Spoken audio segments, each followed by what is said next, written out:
From ABC, this is World News Tonight with Peter Jennings. Good evening. It wasn't even noon today when the temperature at Sioux Falls in South Dakota was over 100. In Georgia, a woman died from heat stroke while she was working in a tobacco field.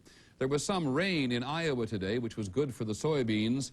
But in some parts of Illinois, there is no moisture available in the top 6 inches of soil. And here in the Northeast, there has been a break in the heat. It is in the Midwest and the South where the drought and the heat still hold people and animals and the land in their grip, where some people have become so distraught they have told their congressman, God is against us. ABC's Chris Bury is in the Midwest. Along the shrunken Ohio and Mississippi rivers, barge traffic finally got moving again today.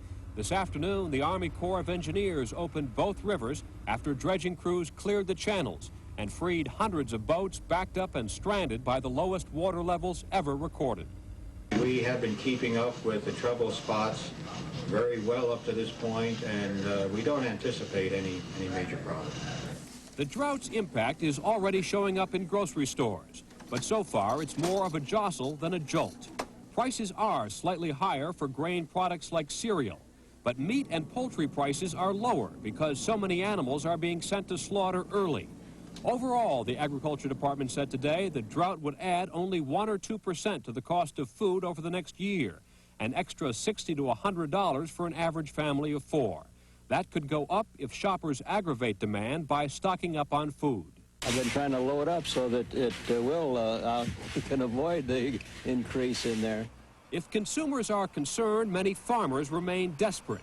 Nearly 45% of the nation's counties now qualify for disaster relief, and today farmers flooded a new federal hotline with pleas for help.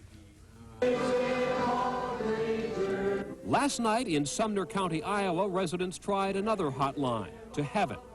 They prayed for rain.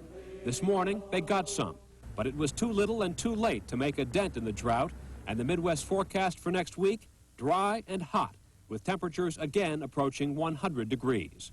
Chris Bury, ABC News, Chicago.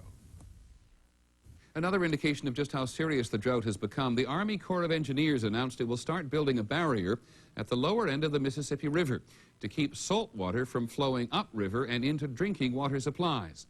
Because the river level is so low, the lowest in 120 years, there is not enough water flowing out to keep the salt water from flowing in. It is already 7 miles farther upriver than usual.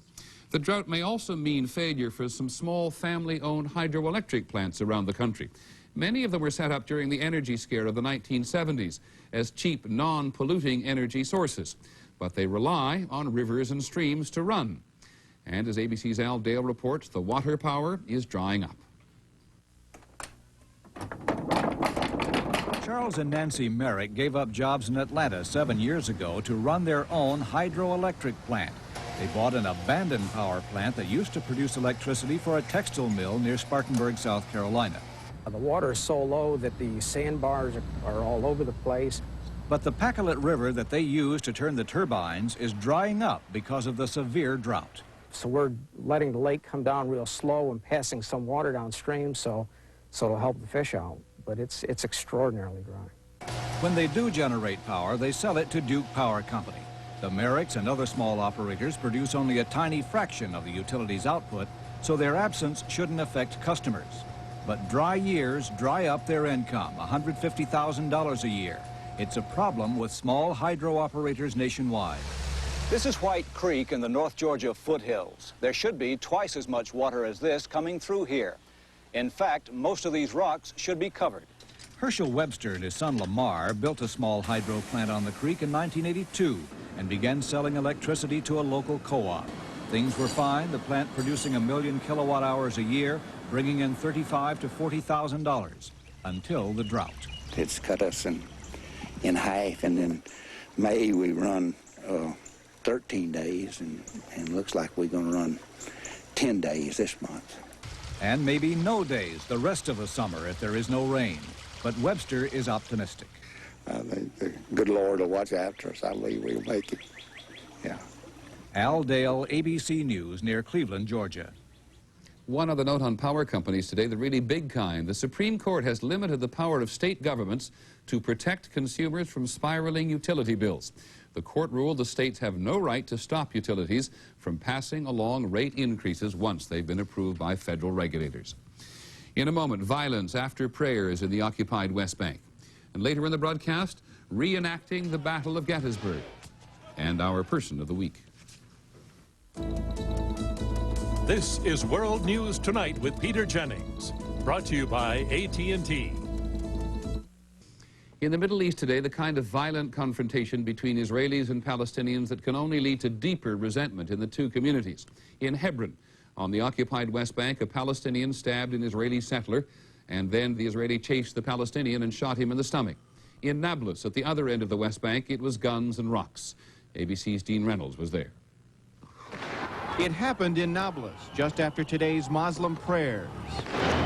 The man with the machine gun is a Jewish West Bank settler, attacked by stone-throwing Palestinians as he drove by a mosque on the Muslim holy day. That's a woman passenger crouching for cover beside the car. But the settler's gunfire, which left 7 Palestinians wounded, did not hold back the crowd. And after 5 minutes of this, he fled slightly injured. Then it was the Army's turn. Military commanders have recently said Palestinian resistance is weaker, but it was strong enough today for these soldiers.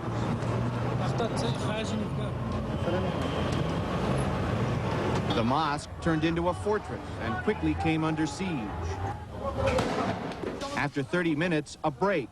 The Palestinians, stone throwers and worshippers alike, choking from tear gas, went home. Ironically, it happened on a day when Israel, in a conciliatory move, freed 89 Palestinians jailed during the uprising.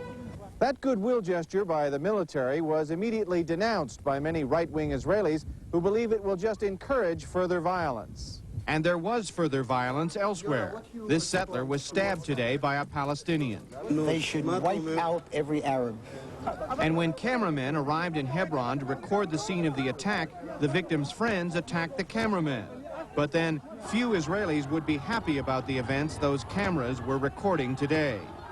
Dean Reynolds, ABC News, in the Israeli-occupied West Bank.